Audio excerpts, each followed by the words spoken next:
Okay.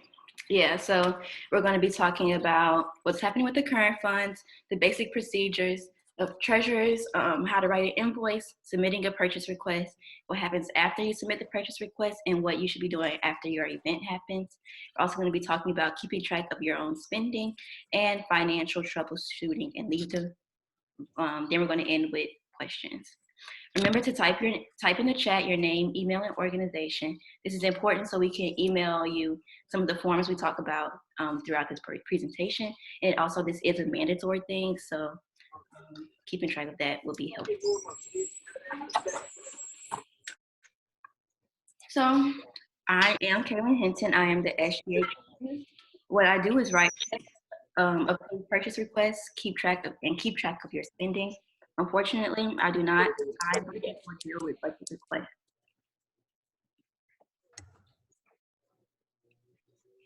Hello, everyone. For those of you who don't know me, I am Jorian Reeves, PSA Treasurer, and basically my role is to be a liaison between the College of Pharmacy organizations and SGA as it pertains to receiving and spending funds.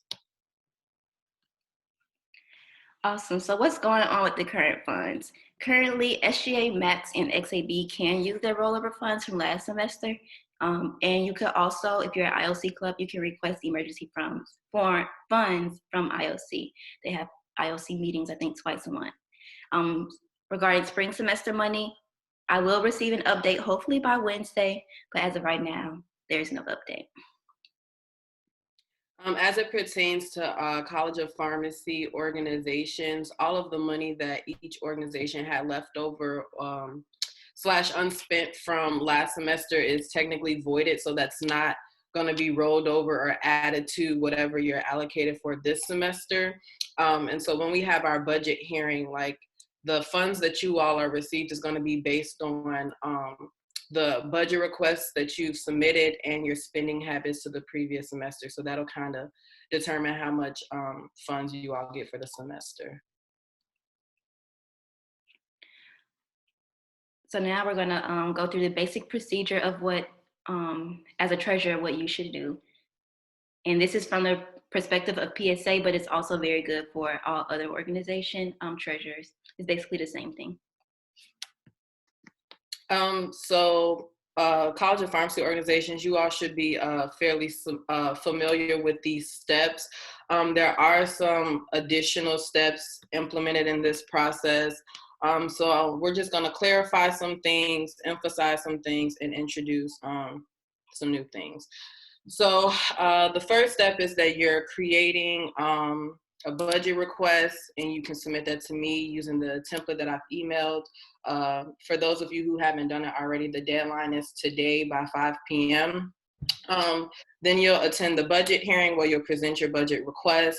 The date for this is to be determined, but you will be emailed and notified. After the budget hearing, you'll be notified of the approved funds that you all have for the semester. And so what's new is that last semester, you all, once you were notified about the funds that you received for the semester, you would upload your own budget to XConnect. However, this semester, I will just be submitting the budgets for all organizations, and you all will just be notified with how much funds you all have. After you all are notified, and I've submitted the budget to SGA for you all to spend, you all can start submitting purchase requests as needed. Make sure when you're submitting your purchase request, you attach the invoices, which we'll get into later. The next new step is number 5. So when you all are submitting purchase requests, each purchase request has to be approved by the advisor through XConnect. So advisors did receive an email for XConnect training so that they're comfortable with navigating XConnect and carrying out different processes. But so that's the new change in the procedure. So before SGA Treasurer Kaelyn approves your purchase request to receive your check, it has to first be approved by the advisor. Like, it won't move forward without that advisor step. So once those two things happen, the advisor approves it, Kaelyn approves it, you'll get notification. Well, you'll see through X Connect when you're able to pick up your check, and when it's ready. So as before, you would pick it up in the UC third floor from Ms. Franklin. And not a lot, but some orgs weren't following through with this step right here, which is something I want to emphasize. When you all are picking up your checks from Ms. Franklin, please make sure that you're assigning the pickup log. The binder may not always be noticeable, but Ms. Franklin knows that you all are supposed to sign it. So when you pick up checks, just ask her so that you can sign on the check pickup log. And so after that step, you all can go ahead and go about your business, make your purchase. After you make your purchase, please make sure that you all make a digital copy of your receipt for your organization's record keeping, because you do have to turn in the physical receipt. When you turn in the physical receipt, please make sure that your organization name is on the top, and you'll return it to Kaelyn's office on the second floor in the UC room 210B.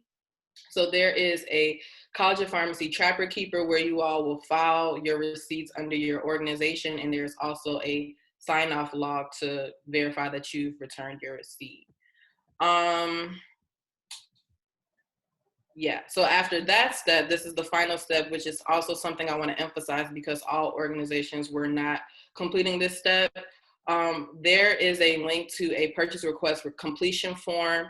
I'll resend out all this information so you all have it, but you all have to make sure that once you fulfill a purchase request, like you've received your check, you made your payment, you turned in your receipt, signed all necessary logs, you have to complete this purchase request form to kind of like notify me for my record keeping. So please, please, please, please, please make sure you all are completing this completion form after you've completed the whole process for a purchase request.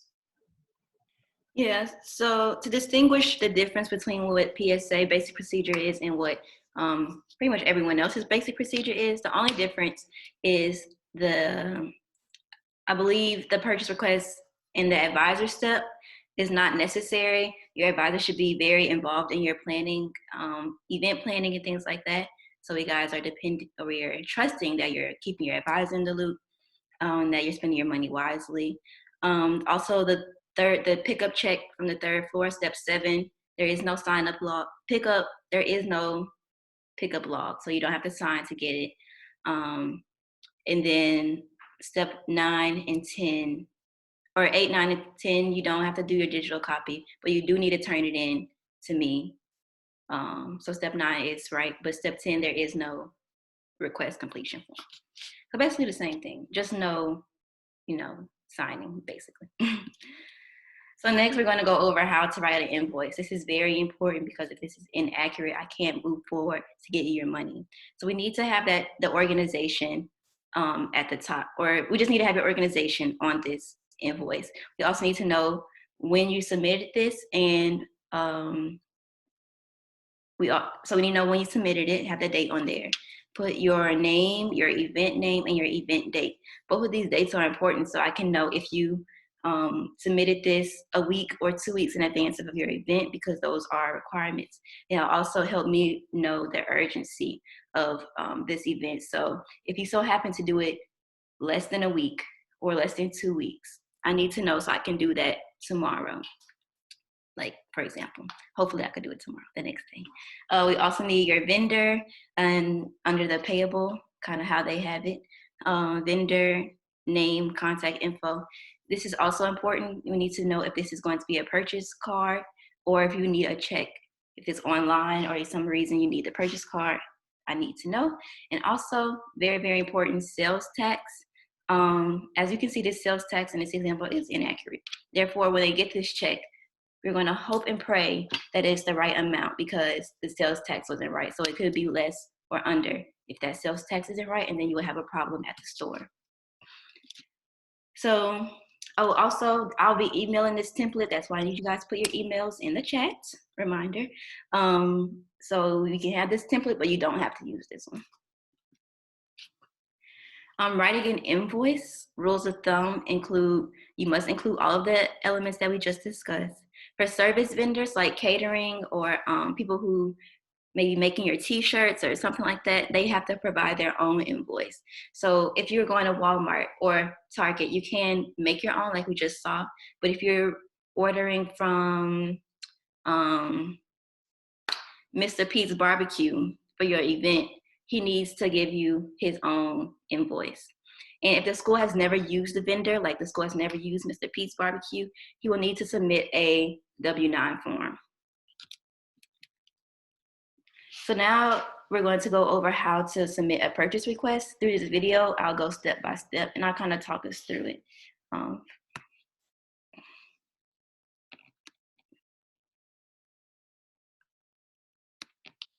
well, they don't want to play. Okay. Well, I could always just do it on my desktop. Sorry. So, connect.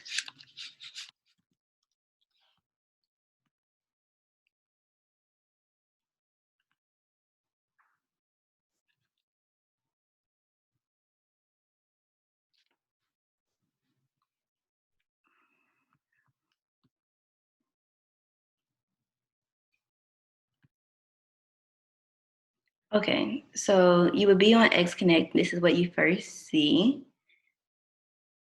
And so you would choose your organization. I'm going to choose SGA. And then I would go to manage organization.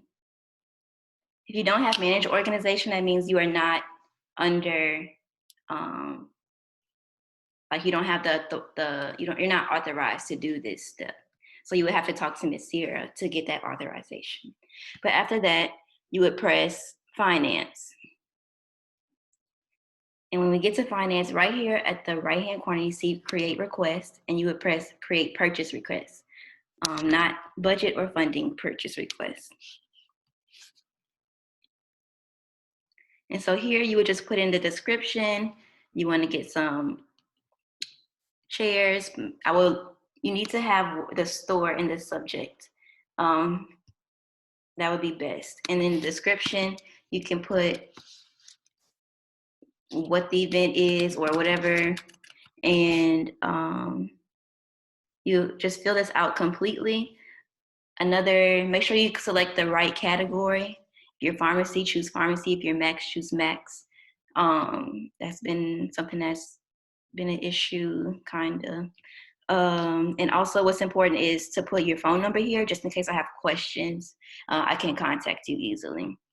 So that's pretty much how you do it, and then you would submit the request. So yeah, go back to the presentation.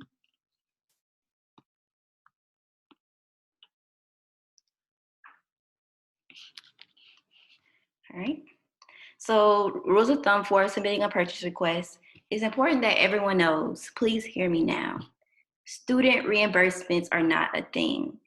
Unfortunately, we cannot, if you spend your money on something, on candy, paper, we can't get your money back for that. It's the thing with fiscal, and it's their rule, unfortunately. The next rule of thumb is you need to submit your purchase request 2 weeks before your event. If it's over $200, it was $150, but we've been able to increase it to $200 just to get things, your money a little bit faster for certain things. And then if it's under $250, you need to submit it 1 week before your event.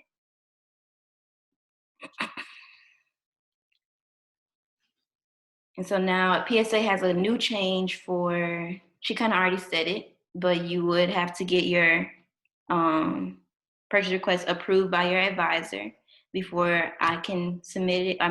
Before I can like write the check or give your request to Ms. Franklin. And because the advisor is a new step, they were contacted for XConnect training. And lastly, if the purchase request is for a gift card to give to student body participants, there is a form that must be filled out by the recipient of the gift card. And this form must be returned to Ms. Franklin in the UC third floor of the student office. UC third floor student affairs office. And I will be, again, emailing this form out to everyone who puts their email in the chat. So what happens after you submit your purchase request? How do I know my check is ready? If you see the approved status in your XConnect portal, that means I have approved the amount and the invoice. When you see that it's a complete status, this means the check is written or the request has been submitted to Ms. Franklin to do the further processing. Further processing meaning it was over 200. So in your reviewer comments, as you can see here, this yellow highlighted section, I will put which check it is, and recorded simply means that I have put it in my own Excel sheet for my own budget keeping. After event, you need to turn in your receipts. This is important because if you submit a request for $100, but you only spent $95, I would like to have that $5 so they can give it back to you and it's not taken away. So this is why I need you to turn in your receipts. The best way to turn in the receipt is kind of like this first example for non-COP organizations. Label it with your organization name, the event or the vendor, and the date.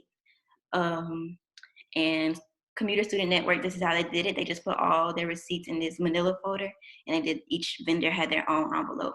Please, please, please do not give me a loose receipt. I will be more likely to lose it and misplace it. So please put it in some kind of makeshift envelope or envelope. And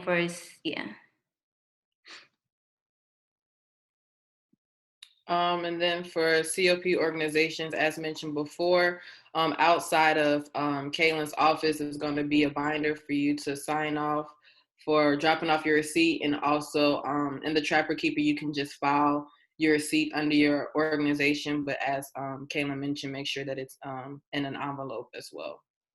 Yeah. And I will have like a little file, like a little thing outside my door that keeps the Trapper Keeper, and you can put your envelopes in. So does anyone have any questions so far? All questions are good questions.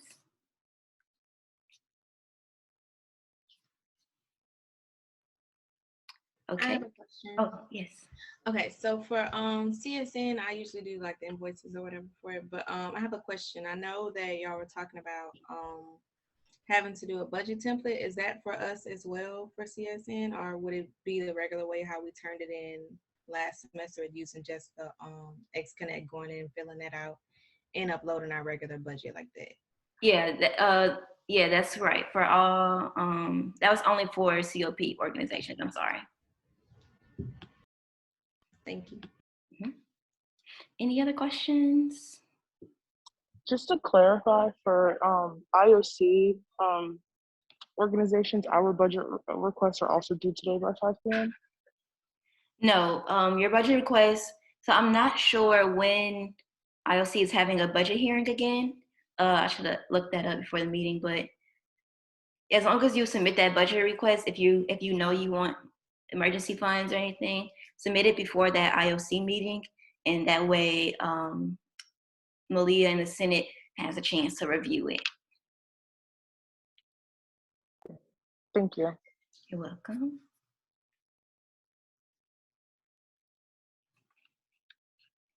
Okay, cool. So we're gonna go ahead and move on. There is more time for questions at the end. So keeping track of your spending, seeing that these videos do not work, I will show you how I keep track of everyone's spending for SGA and for all of your organizations. So bear with me as I pull it up.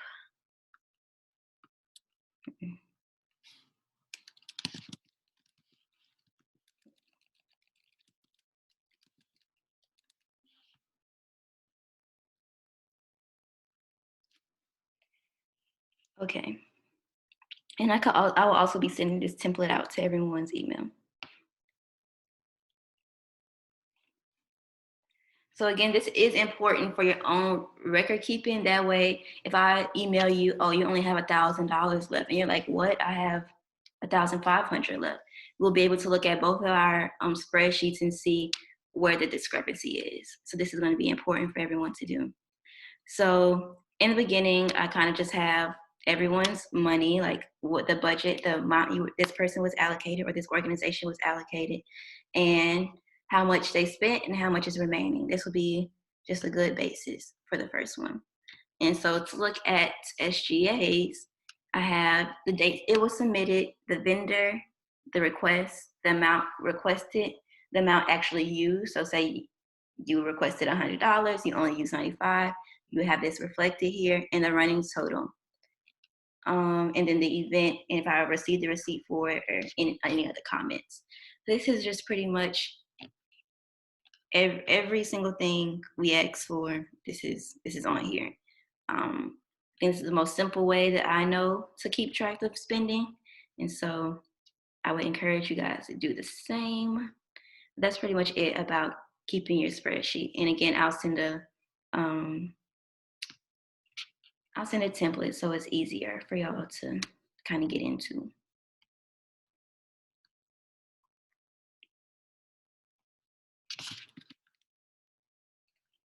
So coming to the end, if you have any troubles, financial troubles, I know some people have had problems with the P card in their store.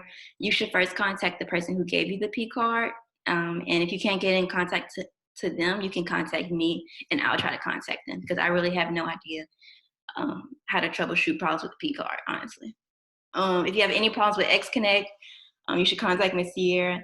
And if you need any budget help, contact for IOC, and for non-CLP organizations, you should contact Malia Mayweather. And so this is some of the people's contact info on here.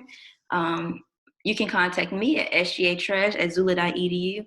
I am on the second floor of the UC 210B. Just email me if you ever want to meet in person, because that would be best. I'm not just sitting in there all the time, unfortunately. If you want to contact Malia Mayweather, our SGA Vice President, for budget requests, her email is sgavp@zula.edu. Miss Barbara Franklin, I'm sorry. She is the person who processes those things that's over 200. So you could contact her if you have any questions. But try to always just contact me, and then Miss Franklin and Miss Sierra. Miss Sierra is my advisor, so she will also have answers to many of your questions.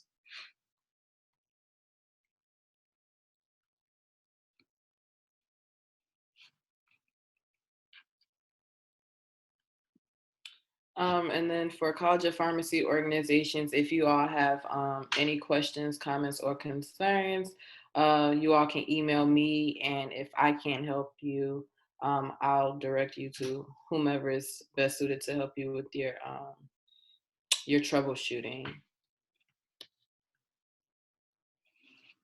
Awesome. So that's the end of the presentation. Remember to type in the chat your name, email, and organization before you go. And if you have any questions, the time is now. The floor is yours.